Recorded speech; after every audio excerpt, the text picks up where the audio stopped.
Family members in a community in southeast New Mexico are grieving the loss of a Tularosa woman. Sheriff's deputies say she was murdered in cold blood, allegedly at the hands of a teenager she and her husband knew and had helped on several occasions. They even offered the suspect dinner that day. News 13's Gabrielle Burkhart spoke with the victim's family. Cars lined the driveway at the Gallegos home in Tularosa. Friends and family paying respects after 63-year-old Rita Gallegos was found stabbed to death in her home New Year's Day. We got up at the Happy New Year's, and she gave me a kiss.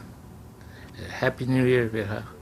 Albert says that day they heard a knock on the door. It was 18-year-old Paul Reynolds, who Albert knew well through his work with a medical transportation company. Reynolds was a client. I would take him to Albuquerque. I treated him good. I would buy him hamburgers. I would buy him a Coke, whatever he wanted, because I figured he was in need, maybe somebody to be with him or something. Gallegos says Reynolds asked about buying some items inside his garage. I have an antique car, a 1970 Plymouth. And he said, I want that car. I said, I don't think so. Gallegos says the couple invited Reynolds to stay for dinner, but he declined. Shortly after Gallegos left to take his neighbor some dinner, he found his wife's car missing. I walked in the kitchen and I seen a large amount of blood all over the floor. He assumed Rita hurt herself and maybe drove to the hospital, but sheriff's deputies found her in a place Albert didn't think to look. She had been severely battered. Multiple knife wounds, and she died there in the master bedroom.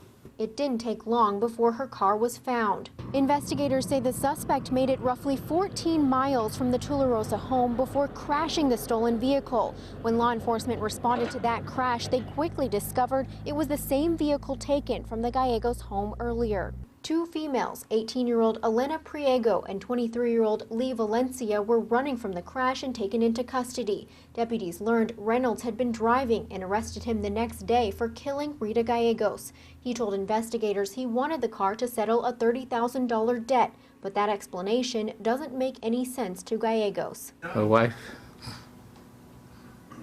she was real friendly. Everybody liked her.